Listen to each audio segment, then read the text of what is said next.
Seigneur, on te rend grâce pour l'occasion qui nous est accordée d'ouvrir ta parole. Remplis ma bouche. On a besoin de toi, Seigneur, de ton esprit, de ta grâce. Et on se tient devant toi ce soir et aide-nous à comprendre, à avancer, à grandir dans la compréhension de la grâce de Dieu. Au nom de Jésus, Amen. Merci pour ces témoignages. On va commencer avec un verset.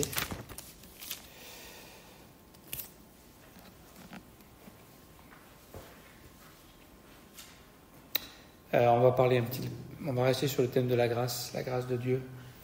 En fait, la grâce de Dieu, c'est un message particulier. On peut dire le mot grâce, on peut expliquer, donner des définitions, sortir des versets. Mais en fait, on ne connaît pas comme on doit connaître la grâce. Dans 1 Corinthiens chapitre 8, verset 2, il dit « Si quelqu'un croit savoir quelque chose, il n'a pas encore connu comme il faut connaître. » Et j'aimerais vous dire que la grâce, ce n'est pas simplement un concept, ça commence par là, mais c'est quelque chose aussi qui s'expérimente. C'est quelque chose qui se vit, quelque chose qui... c'est la puissance par laquelle Dieu nous transforme. C'est la grâce de Dieu. Et donc, c'est le cœur de Dieu, c'est le message de l'Évangile, c'est un message de grâce.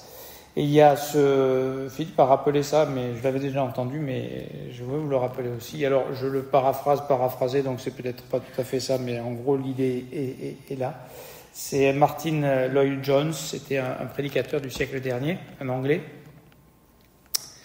qui a dit ceci, si tu ne prêches pas la grâce jusqu'à ne pas être compris, c'est que tu n'as pas prêché la grâce. Je vais le relire parce que j'ai mal lu. Si tu ne prêches pas la grâce jusqu'à ne pas être compris, c'est que tu n'as pas prêché la grâce. Parce qu'en fait, on ne comprend pas la grâce. Nous, on vit dans le principe des mérites, des bonnes œuvres, d'un système, on fait des efforts, on gagne des mérites, d'accord ? C'est le principe de notre façon de penser naturelle. Donc la grâce, on a vraiment du mal avec la grâce. Et d'ailleurs, c'est étonnant parce que dans Galates, chapitre 1, verset 6, c'est Paul qui parle et qui s'étonne. Il dit « Je m'étonne que vous vous détourniez si promptement de celui qui vous a appelé par la grâce de Dieu pour passer à notre évangile. » Et ce que je trouvais intéressant dans tout ce qu'on a entendu, et il y a plein de choses très intéressantes, mais celui-là en particulier, c'est que nous, on se targue d'être l'église de la grâce. Donc la grâce, on la connaît, ça fait 40 ans qu'on en entend parler, donc on connaît la grâce, c'est pas de problème. Eh bien, c'est pas parce qu'on parle de la grâce, qu'on essaye de vivre la grâce, qu'on veut mettre ça en pratique et la connaître et grandir dedans, qu'on n'est pas à l'abri du légalisme. Et tu l'as rappelé, Bruno, et c'est un point qui m'a béni de penser à ça. Le légalisme, c'est une mauvaise utilisation de la loi, et c'est de penser qu'on peut arriver à Dieu par la loi et par nos œuvres. Le légalisme, à la différence du message de la grâce, c'est qu'il met l'homme au centre. C'est ma performance, c'est mes efforts, c'est ma discipline, c'est mes œuvres, c'est mon effort, c'est mon sacrifice, c'est toujours centré sur l'homme. Alors que quand il y a la grâce, c'est centré sur Dieu, sur l'œuvre de la croix, sur l'œuvre de Jésus-Christ, sur l'amour de Dieu, sur les promesses de Dieu, sur la puissance de Dieu, sur la vie du Saint-Esprit. Il n'y a plus l'homme qui est au centre. D'accord ? Donc, qui doit être au centre de notre vie ? C'est plus nous, c'est Jésus, c'est le Seigneur, d'accord ? Et ma question que je me posais, c'est pourquoi est-ce qu'on a tant de problèmes avec la grâce de Dieu, en fait ? Pourquoi est-ce qu'on est prompt à résister à la grâce, à résister à la bonté de Dieu, à résister aux invitations ? Vous connaissez ce passage dans l'évangile de... Je ne vais pas me tromper...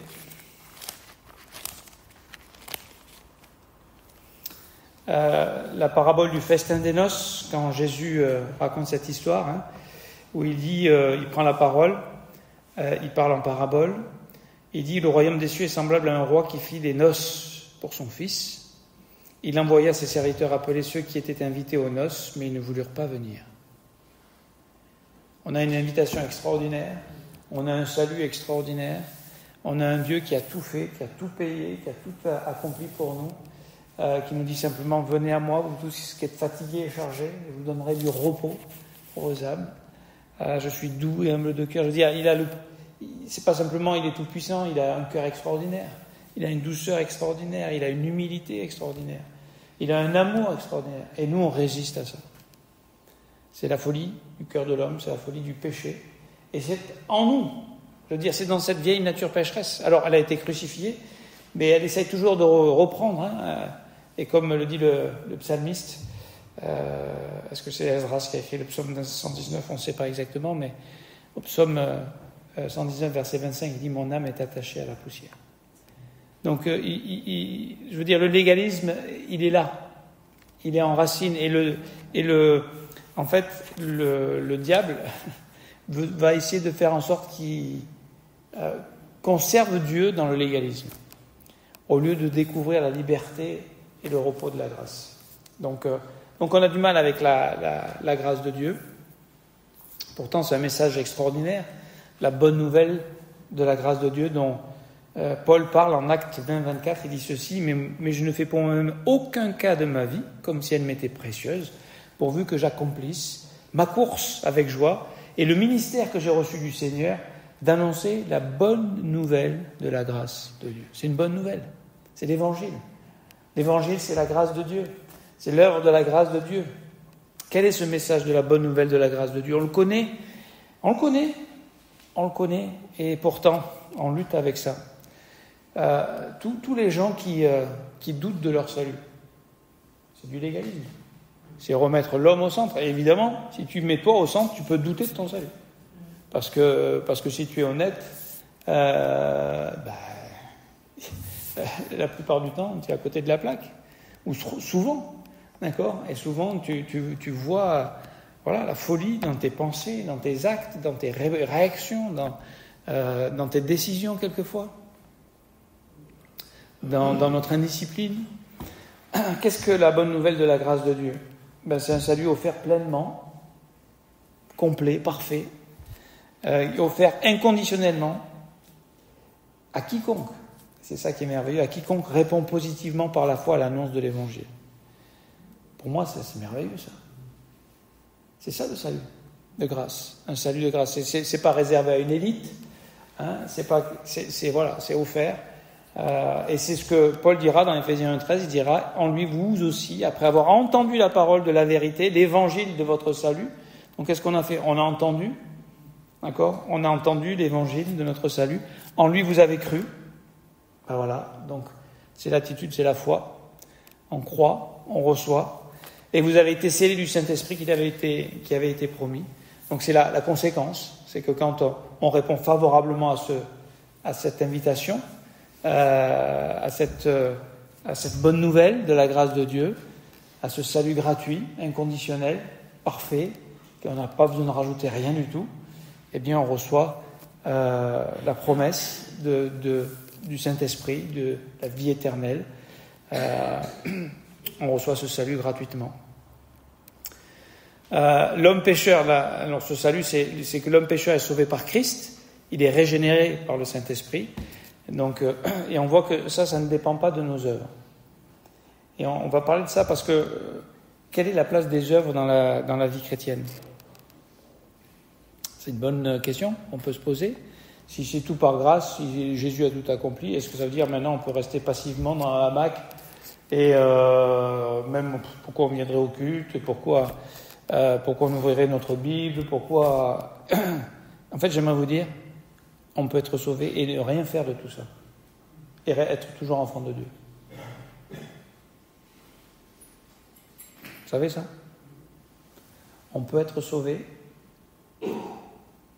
être enfant de Dieu, et on n'a pas besoin d'aller à l'église, et on n'a pas besoin de lire sa Bible, et on n'a pas besoin d'obéir à Dieu, et on n'a pas besoin de rien faire du tout. Et on est quand même sauvé. Ça, c'est la grâce de Dieu. Ça, c'est la grâce de Dieu. Ça choque. Ah non, quand même, maintenant, il faut que tu fasses un peu quelque chose. Non, tu n'as rien à faire. Tu n'as rien à faire. Et on va voir qu'en fait, toutes les œuvres qu'on pense qu'on peut faire qui plairaient à Dieu, qui plairaient même à l'Église, qui plairaient au pasteur, les ministères qu'on peut avoir, tout ce qu'on peut essayer de faire en obéissance à la parole de Dieu, voilà, on se dit, en fait, j'aimerais vous dire, il n'y a absolument rien qu'on puisse faire pour plaire à Dieu. Par nous-mêmes, par nos forces naturelles, par notre énergie, par nos bonnes intentions, par tous nos efforts, tous nos sacrifices, il n'y a rien. Il n'y a rien. Je veux dire, tu lis 1 Corinthiens 13, les premiers versets, là, tu donnerais tout ton argent, tu sacrifierais ta vie. S'il n'y a pas l'amour, s'il n'y a pas Christ en toi, ça ne sert à rien, tout ça. Et combien le légalisme, c'est de penser que les bonnes choses qu'on fait, ça plaît à Dieu. Ça me fait avoir des mérites, des faveurs auprès de lui. Non, absolument pas. Dieu t'aime pas plus quand tu obéis que quand tu obéis pas. Ça choque. N'est-ce pas? Donc, j'aime ce verset de Tite 3,5 qui dit « Il nous a sauvés non à cause de nos œuvres de justice que nous aurions faites, mais selon sa miséricorde, par le baptême de la régénération et le renouvellement du Saint-Esprit. » Voilà. Comment il nous a sauvés? C'est comme ça qu'il nous a sauvés.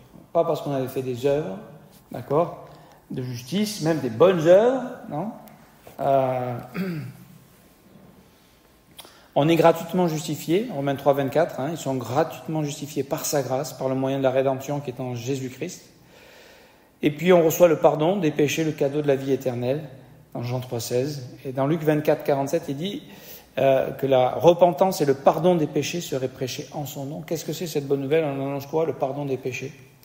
La repentance, c'est simplement, quand on se repent, c'est qu'on reconnaît et qu'on accepte l'évangile, tout simplement, et on accepte ce que Dieu dit, ce que Dieu a fait. En fait, tout cela, le salut, c'est placer notre confiance dans l'œuvre et la personne de Jésus-Christ. Donc c'est pour ça que Ephésiens 2.8 nous dit que le salut, c'est vous êtes sauvés par le moyen de la foi, ça ne vient pas de vous, c'est le don de Dieu. On est sauvés par la grâce de Dieu, c'est par la grâce de Dieu et la grâce seule que nous sommes sauvés. Et je continue le verset, il dit « Ce n'est point par les œuvres afin que personne ne se glorifie ». Voilà, ça c'est fait. Donc les œuvres, alors quelle est la place des œuvres? Quelle est la place des œuvres? C'est la grande question. Et quand on parle d'œuvres, de quoi on parle? Et on va y venir. Verset 10, car nous sommes son ouvrage ayant été créés en Jésus-Christ pour de bonnes œuvres. Ah! On a été créés pour de bonnes œuvres. Quelles sont ces bonnes œuvres? On finit le verset que Dieu a préparé d'avance afin que nous les pratiquions. Ce n'est pas nos œuvres, c'est les œuvres de Dieu. Et nous, par la foi, on rentre dans ce que Dieu a préparé. D'accord? Donc c'est pas... bien sûr, quand on réfléchit à ce salut, à cette grâce, c'est de quoi on a eu besoin d'être sauvé? De deux choses. Souvent, on pense qu'à une, mais on pense à nos péchés, bien sûr, qui mettent une séparation entre Dieu et nous, Isaïe 59, verset 1. Mais on est aussi... Dieu nous a sauvés, il fallait nous délivrer pas simplement des péchés qu'on a faits, mais de la nature pécheresse qui est en nous. C'est ça le problème, c'est le péché. Et le légaliste, lui, ce qu'il pense, c'est que s'il fait des bonnes œuvres, ça équilibre un peu les mauvaises, les péchés. D'accord? Et ça le rend plus acceptable, plus agréable. Alors que il règle jamais le vrai problème, c'est le péché qui est au fond de nous. C'est la rébellion, c'est la folie qui est en nous. Et Jésus, il a réglé ce problème-là puisqu'il nous a donné un nouveau cœur.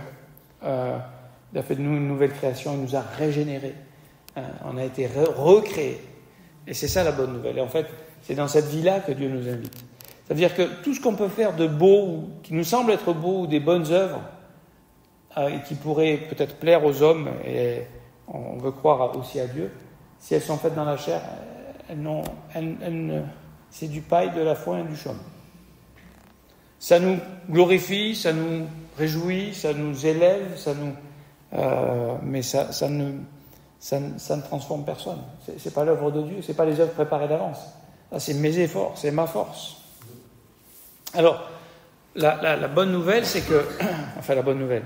Oui, il y a une bonne nouvelle avec ça. C'est Romains 11:32, car Dieu a renfermé tous les hommes dans la désobéissance pour faire miséricorde à tous. D'accord ? La bonne nouvelle, c'est que on est né pécheur, c'est pas une bonne nouvelle, mais la bonne nouvelle, c'est que Dieu peut faire maintenant grâce, miséricorde à tous les hommes. Pas à une élite, pas à un club, pas à ceux qui ont un QI, ceci ou non, à tous les hommes. Il peut faire miséricorde. Tous les hommes sont pécheurs, hein. Romains 6:23, ils sont tous pécheurs. Romains 3:23, pardon, tous sont péchés et sont privés de la gloire de Dieu. Mais Romains 11:32, voilà, on est tous enfermés dans le péché, mais c'est pas un problème parce que Dieu maintenant. C'est pour ça que le salut, si c'est pas Dieu au centre, on se moque de Dieu, on insulte Dieu en fait. On ne sait pas qui est Dieu et on ne sait pas qui nous sommes. On n'a pas compris la sainteté de Dieu et on n'a pas compris la dépravation de l'homme. Donc,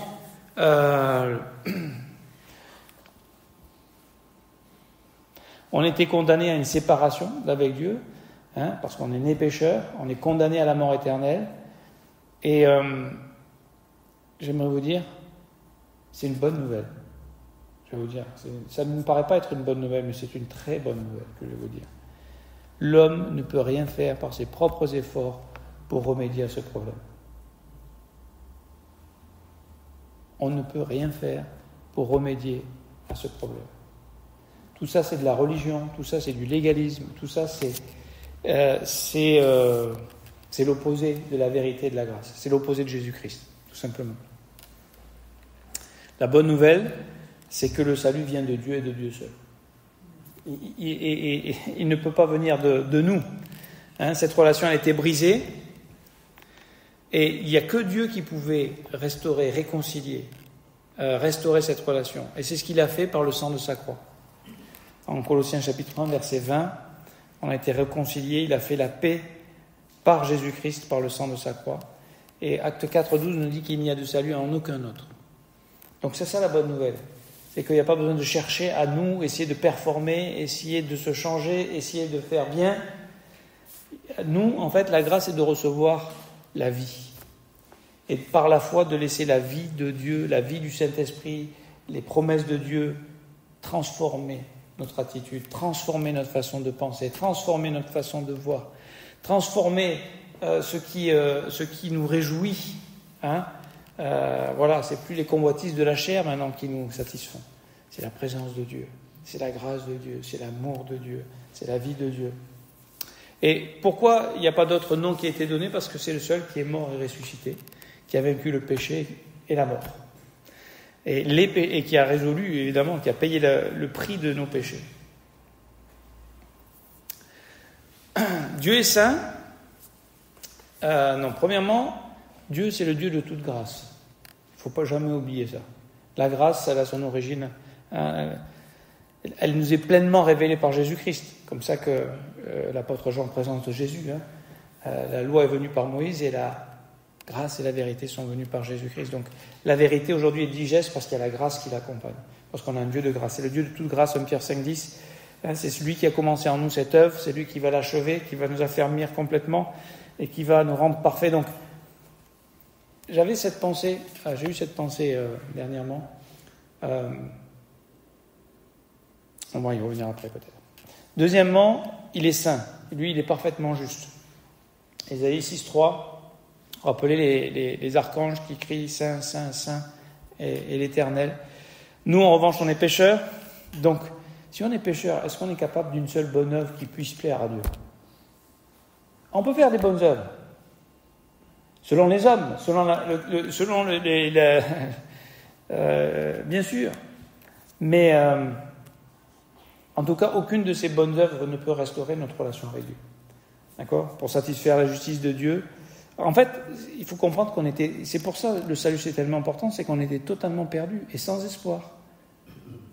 C'est-à-dire que pour retrouver notre relation avec Dieu, nous ne pouvons rien faire pour ça. Oh, si, on peut... Ça, c'est la religion qui nous dit ça. La religion des hommes, mais on ne peut rien faire.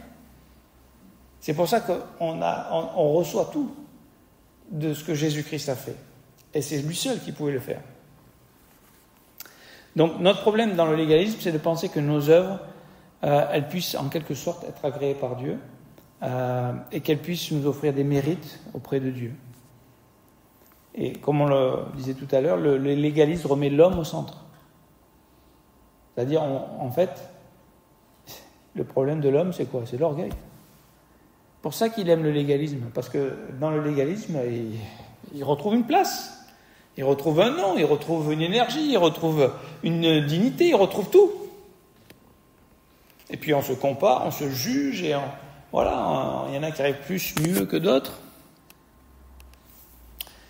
Alors que la grâce, c'est Dieu qui est au centre. Et ça veut dire qu'on est obligé de dépendre de Dieu. Ça veut dire qu'on est obligé de marcher par la foi. Ça veut dire qu'on ne maîtrise pas les choses. Et on n'est pas en train de se mesurer, de se calculer.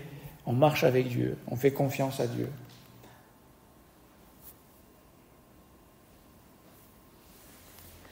Et le premier message de Philippe, c'était sur l'efficacité de la grâce. En fait, ce qui nous transforme véritablement, ce qui plaît à Dieu, c'est la grâce. Ça veut dire, si on entend la parole et ce que Dieu nous demande de faire et qu'on obéit, on essaye d'obéir par nos propres forces, on n'y arrivera pas. C'est le légalisme.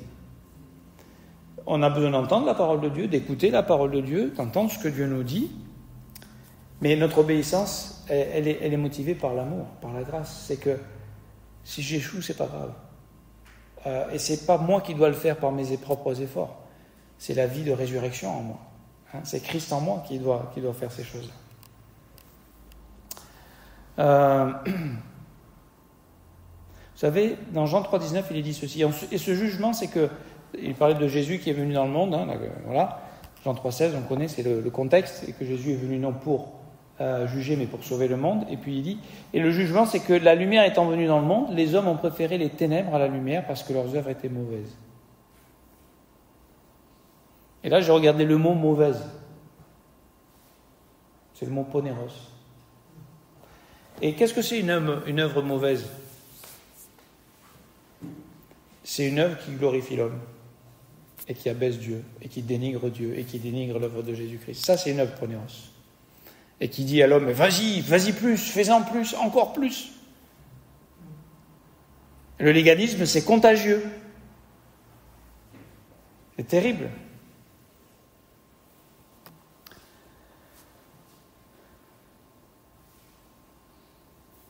Et donc, chaque fois qu'on tombe dans ce travers-là, en fait, on croit qu'on peut plaire à Dieu, et on y arrive dans une certaine mesure. Dans une certaine mesure, parce qu'on est aveuglé, hein. Il y a des tas de domaines où on ne voit pas qu'on est complètement à côté, mais dans la mesure où nous on pense, on se dit ça va pas trop mal, d'accord? Et on pense que nos efforts nous rendent un peu plus agréables aux yeux de Dieu, plus justes devant Dieu. Et puis, en fait, quand on pense ça, on méprise l'œuvre de Christ. C'est-à-dire, il n'y avait pas besoin qu'il meure à la croix, hein. Il fallait juste qu'on fasse un peu plus d'efforts.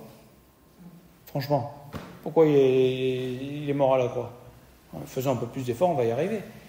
En fait, c'est le constat du peuple israélite. Ils ont essayé par la loi, mais ils ne sont jamais arrivés.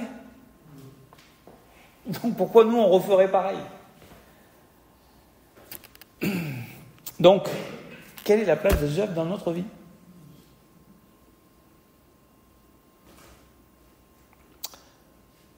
Tout est accompli, Jean 19:30. Et c'est vrai, tout est accompli. Et ce que Dieu nous demande maintenant, et c'est ce que je voulais vous dire tout à l'heure, par rapport au salut, quand on accepte que le salut vient de Jésus-Christ seul. Vous me suivez là? Vous êtes encore avec moi? J'ai fini là. Quand on accepte que le salut vient de Jésus seul, c'est ce qu'on croit. C'est ce que la parole de Dieu nous dit. C'est pas inventé, je veux dire, c'est la parole de Dieu qui nous révèle ces choses-là. Et que c'est lui seul qui était capable de nous justifier, enfin de régler le problème, de régler la dette, de nous pardonner nos péchés, de nous faire de nous une nouvelle création et de nous rendre justes et saints, de nous justifier devant Dieu. C'est lui qui a fait tout ça. Tout ce que Dieu nous demande, parce que certains vont dire, les calvinistes, hyper calvinistes, vont dire que d'accepter l'évangile, c'est une œuvre. Non, c'est pas une œuvre. On entend l'évangile, on entend la bonne nouvelle de la grâce de Dieu, Et on choisit de répondre positivement ou négativement. L'un ou l'autre. D'accord ? Et c'est sur cette base-là qu'on est sauvé, la foi. C'est-à-dire que la relation entre Dieu et nous, c'est basé sur la liberté que Dieu nous a donnée, et la liberté qu'a Dieu. D'accord ? S'il n'y a pas de liberté, il n'y a pas vraiment de relation d'amour qui est possible. Et donc nous, on choisit librement de recevoir ce salut. Et c'est là qu'on est sauvé, c'est là qu'on est de nouveau par la foi. Tout simplement. Mais maintenant, dans notre marche chrétienne, on dit, ok, on est sauvé par la foi, par la grâce au moyen de la foi, ok, on ne fait rien. Et maintenant qu'on est sauvé, il va falloir qu'on fasse quelque chose. Et c'est là le piège. C'est qu'on ne peut pas faire plus maintenant. C'est pas maintenant tu vas faire plus. Non, on peut toujours rien faire par nous-mêmes. Et qu'est-ce qu'on doit faire ? On doit encore exercer notre libre arbitre et accepter de venir à Jésus et de lui demander son aide pour entrer dans ces œuvres que lui a préparées pour nous, pour qu'on les pratique. Et oui, il y a des choses à faire, bien sûr, que la vie chrétienne, c'est pas de rester passivement dans son coin en attendant que Jésus revienne ou nous enlève avec lui, auprès de lui. Bien sûr qu'il y a des belles œuvres et qui seront récompensées d'ailleurs. D'accord ? Mais ce n'est pas mes œuvres à moi, c'est les œuvres de Dieu. Moi, je ne fais que répondre à ce que Dieu me propose. Ce n'est pas moi qui les fabrique, ces œuvres, ce n'est pas moi qui les réussis. En fait, je les ai déjà. La bonne nouvelle, c'est que la grâce de Dieu nous a déjà tout donné. L'œuvre de Jésus-Christ nous a. Il expliquait, Philippe, quand vous voulez faire un gâteau. Imaginez, on fait un jeu. Je vous dis. Viens. Liliane.